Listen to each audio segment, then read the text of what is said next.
Complex topic. Dr. Rohit, please.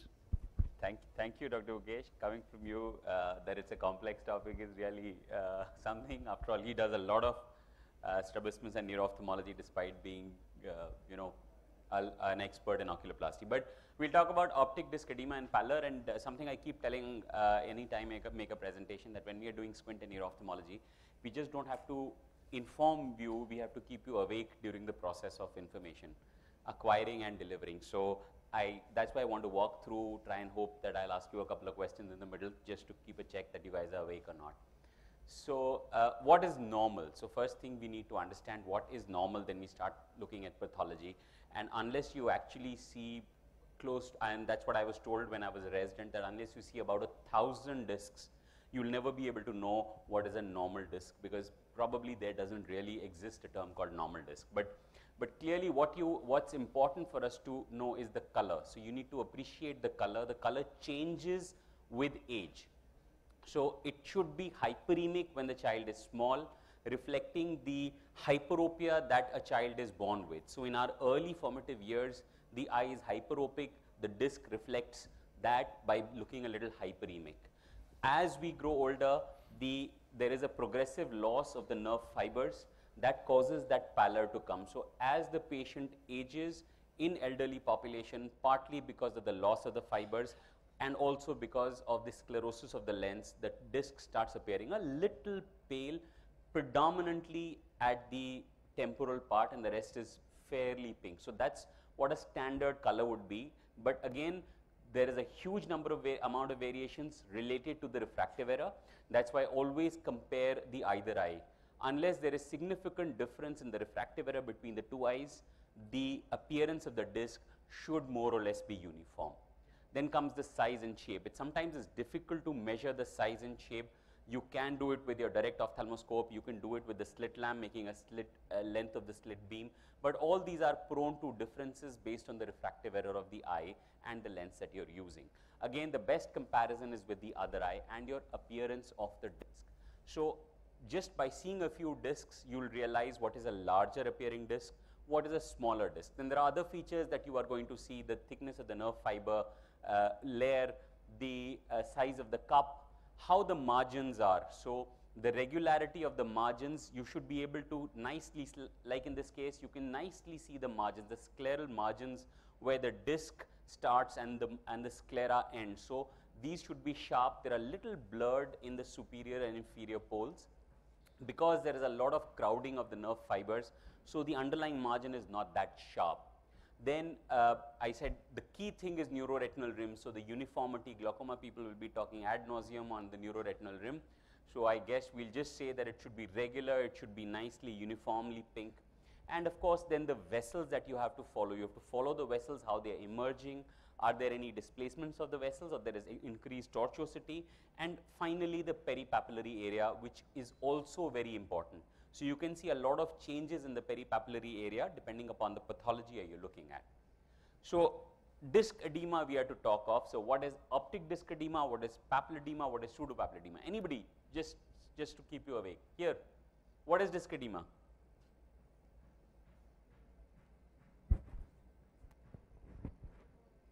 Edema of the disc, very good. So optic disc edema is edema of the disc, which is, one shouldn't usually use the definitions there.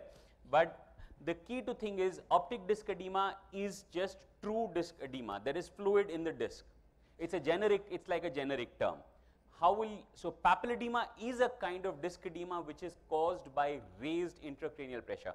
We interchangeably use these terms. We call them bilateral disc edema, but in a sense, papilloedema is supposed to signify that it is because of a raised intracranial tension, and a pseudopapilloedema is an apparently swollen disc, but there is no edema there. The appearance may be due to other causes. It is not a true fluid in the disc or in the nerve fibers. Optic atrophy is just a manifestation. It's like fever. It's not a disease. Like disc edema is not a disease. It's a manifestation. Injury to the optic nerve can just do two things. In the early period, it just swells up, and in the late period, just lies down and dies. So there is pallor and atrophy. So these are the responses. The type of or the appearance of edema or the appearance of pallor may give us an idea of the etiology, but investigations are essential before you can confirm that. So often it may be misleading or may not tell us enough. It is important, but to try and understand whether it exists and what are the possible differentials we could have. Often disc pallor will not correlate with the function. There will be a mismatch between the function and the appearance. You can have very pale discs with fairly good vision, especially if the papillomacular bundle is preserved. You could have a very mildly temporal pallor with significant visual deficit because the papillomacular bundle is affected. So how will you approach? So you have disc edema. You need to see whether one or both eyes are affected. So always in neuro-ophthalmology, the key findings or the key help we get is from the other eye. So if one eye has disc edema, I need to know what the other eye is doing. Is it a bilateral disc edema? Is the other eye is normal, or is it pale? And or else there is an optic atrophy there. So when we are looking at bilateral, our thought processes would be whether it's true edema or it's a pseudo papilloedema or a pseudo edema. We are not sure whether there is real edema or not. The other differentials would be papilloedema, hypertensive retinopathy. So we are looking more of systemic and neurological workup when we have bilateral. We're looking at more localized areas if we have unilateral. Again, if the other eye has some changes, subtle or obvious, that may give us an idea about the systemic or neurological involvement of that. So these are, of course, there are a lot of overlap, but this is how you would like to approach. So papilloedema, pseudo papilloedema. So the first thing you need to be able to differentiate, is it true disc edema or is it false? There are a lot of things. First, of course, is vision, but again, pseudo papilloedema is associated with refractive errors. If you don't check the refraction, you will have subnormal vision associated with that. So first, correct the refraction, the best corrected visual acuity. Pupillary reactions may be affected in atrophic stages or late stages. They may just be normal in the early stages. You would have a lot of features of papilloedema and which may not be so obviously there. So let's find out. There are 3 images here. Which of them is what? So it's a bilateral disc edema. What is A, B, C? So let's say papilloedema. A, how many say A? Nobody says A as papilloedema. B? So raise your hands. B and C. So we have a very, very well educated group here. I don't think we need to continue the talk, but right. So the top is the pseudo papilloedema. There is no true edema. You can see the vessels very nicely there. It's a small disc, but there is no true edema. In the second one, you can see edema. It's raised. The head of the disc is blurred. The vessels are more prominent. You can see that there is edema there, or there are exudates that are forming on the fovea towards the disc side. And the lower one is, so disc edema due to malignant hypertension. So that's what you're seeing. So characteristically, you will see a lot of things on the retina, but they are not connected to the disc directly. There may be some areas connected, but you can see the exudates, the hemorrhages here. They have no relationship to the disc. So something else is happening on the retina that is not directly related to the disc. This is the classical difference between a true disc edema. You can see hemorrhages, exudates, the obscuration of the vessels, and on this side, the vessels are clear. The margins are not properly distinct because of other causes, but there is no true edema. So just looking at papilloedema, you need to be able to think what we are looking at. So we need to have an idea about what is the investigation we are going to do. So if you're thinking of papilloedema, that is raised intracranial pressure, you would have features like nausea, vomiting, 6th nerve palsy, which may be bilateral. There may be no significant visual function loss except field effects or transient obscurations of vision. So what are the kind of field effects we'll see in papilloedema? Enlargement of the blind spot, and sometimes a generalized constriction of the field, which unfortunately is not picked up on the routine 30-2 that we do. So we are doing only 30°, we don't pick up the early the contractions of the fields that are happening. A Goldman, which is a kinetic full field, may sometimes pick up the contraction and of course the increase in or enlargement of the blind spot. So how would you approach that?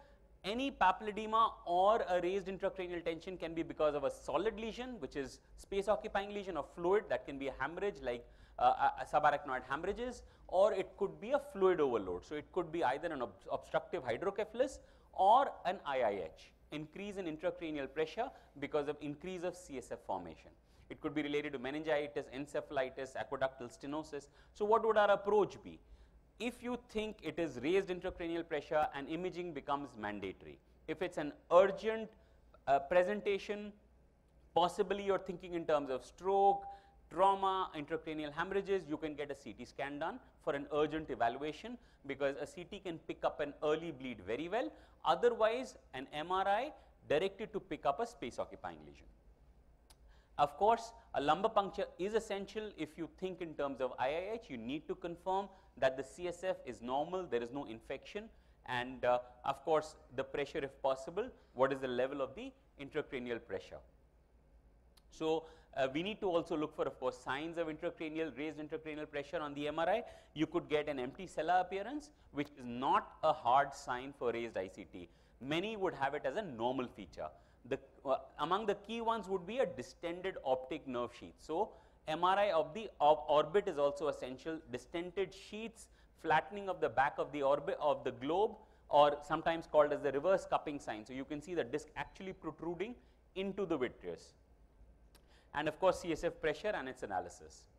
So, IIH, if you're confirmed it's IIH, your management becomes removal of the cause, weight loss if possible, control blood. So, control all the causes. Drugs, certain drugs are known to cause excessive weight, especially recently acquired weight, blood pressure, anemia, obstructive sleep apnea. You could give diuretics, and among the sheet anchor is if the patient is not allergic to sulfur drugs, then carbonic anhydrase inhibitors. So, of course, always ask for sulfur drug allergy, because the reaction can be very, very severe. The surgical options become a lumbar puncture or a retroperitoneal shunt or an optic nerve sheath fenestration. If there is severe visual loss or rapidly progressing visual or field loss, think in terms of fenestrations. If overall pressure is very high and the patient has headaches as the predominant presenting sign, think in terms of an LP shunt. Unilateral disc edema can be hyperemic or pale. So, hyperemic would be in terms of papillitis, asymmetric edema. So, there are sheaths that are there in the optic nerves that may not allow the transmission of pressure to occur so cleanly. So, there may be a very obvious disc edema in one eye and a very subtle edema in the other, but these are the signs you need to look for. And pale disc edema would be seen in ischemic optic neuropathies. Optic neuritis, clinical features, sudden onset, youngish patient between 18 to about 40, unilateral, moderate to severe visual loss. Relative afferent pupillary defect is a very, very hard sign of optic nerve involvement. A patient without an RAPD, whether mild or moderate or severe visual loss, no RAPD, do not entertain optic nerve as a cause for visual dysfunction, if of course the other eye is normal. If there is bilateral involvement, obviously you may not have RAPD, and you may have a swollen disc, or the fundus may actually be absolutely normal. So, what is the management of if you suspect optic neuritis? Methylprednisolone. So, I guess the 15 plus years of ONTT has taught us this. IV methylprednisolone, but remember, it hastens the speed of recovery, does not have any significant long-term changes on the final visual outcome. Oral steroids are contraindicated in the current normal doses, especially as they may increase the recurrences. And of course, if there is a suspicion, so if you suspect, or if the patient wants to know likelihood of multiple sclerosis, an MRI is the most important investigation to tell us how likely this patient is to become or to develop multiple sclerosis. If there are lesions at baseline, very likely interferons may be considered. So, a pale disc edema can be a non-arthritic or an arthritic ischemic optic neuropathy. Among Indians, non-arthritic is the most common, and we rarely come across arthritic lesions, but it is very, very important because an arthritic AION is an emergency. So, an NAION presentation is usually blurred central vision. The vision may be actually be 6/6, and they may just be subtle field effects or small scotomas. It could be right up to PL negative, although it's rare for NAION to present with very, very severe visual loss at the onset. Usually unilateral at least starts with one eye, so RAPD would be there. There is no severe pain, but mild discomfort is always there. It's very important for you to do a field. It often helps us because the altitudinal field effect is seen, which corresponds to the area of disc involvement. Risk factors are the key. So currently there is no clear treatment available for the management of NAION. From a therapeutic standpoint, the key is risk factor controlling, and there is a huge list of potential risk factors, and their control is very, very important.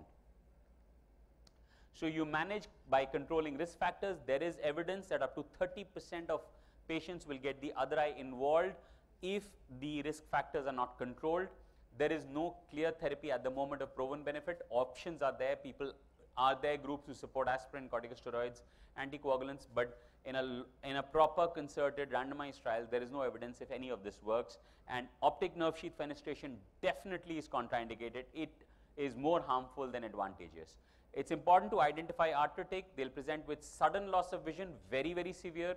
They would have history of jaw claudication, weight loss, generalized myalgia. So they are symptomatically feeling definitely unwell over the past 2 to 3 weeks. There is something systemically happening and they are aware of it. There will be proximal muscle weakness. These are key things you need to ask for. A very severely swollen disc. Key investigations to make, is if you suspect ischemic optic neuropathy, is ESR, C-reactive protein, not FFA anymore, but it does help in identifying, but key blood test would be an ESR and CRP. These would be very heavily raised in an arthritic and not so much in NAION. Consider GCA, advanced stages, symptomatic history, transient visual obscurations, bilateral involvement, and if there is choroidal ischemia. Treat with emergency, very high dose steroids started immediately and would be continued for long term, sometimes up to 1 to 2 years. You taper them with as the ESR CRP improves. So just a photo of the, so what are the images here? So great, this is myelinated. Remember, it's the papillitis in the left down. So see the huge difference. There's absolute obscuration of the vessels because of myelinated nerve fibers. Sometimes they just get misdiagnosed. So those are the key things that we are looking at. What is it that we're seeing here? So great, pseudo-papilloedema drusen. You can see that lumpy, bumpy appearance. You can get an ultrasound, you'll see a high spike. Optic atrophy is not a disease, as I said, it's a morphological appearance. You can, based on appearance, although this is again not a hard differentiation, a soft differentiation of primary, where the disc appears as it should, except that it's pale. It's chalky white, it's sharp margins, the cup is demarcated, the retinal vessels appear either normal in their appearance, although they may be still thinned out, or they may be very, very thin out vessels. So it's like primary optic atrophy occurs when the disc per se is not affected or damaged. So if the damage is occurring posteriorly or it's occurring to the fibers without any inflammation, the fibers just simply get replaced by fibrotic tissue. So it starts appearing to be pale. So intracranial space occupying lesions, toxic, nutritional, hereditary, LHON, these are key differentials that you entertain. Secondary optic atrophy, on the other hand, means that the disc is dirty looking. There was something that happened to the disc. Now it's no more active, but there was edema, there was inflammation. So all that has now been replaced by inflammatory deposited fibrous tissue. So anterior ischemic optic neuropathy, optic neuritis, metabolic diseases, post-papilloedemic. So all these will give rise to a secondary optic atrophy. The other category is a cavernous optic atrophy, often frequently the differential of glaucoma. So here progressively there is a dropout and the cupping is increasing. Although glaucoma usually tends to have a deep cup, here they will be initially be a shallowing, shelving cup. The most common thing you need to look for in history is methyl alcohol toxicity, and of course space occupying lesions again can present in this way. Myelinated nerves, on the right you can see an optic nerve disc hypoplasia. You see the double ring sign inferiorly. So the true disc is above, and inferiorly you just have the rim or the double ring sign. It could be complete or partial in this case. So you will have a field effect in the upper quadrant. And just one patient, the key thing for you to remember, we don't have that much time, but patient presenting with mild temporal pallor, irrespective of the vision, pursue that, identify that. If nothing else, do a fields. So this was a patient who presented with temporal pallor with subnormal vision, diagnosed as optic neuritis because he presented relatively acutely, but bilateral disc involvement, temporal pallor makes me suspicious that this is probably not a typical optic neuritis.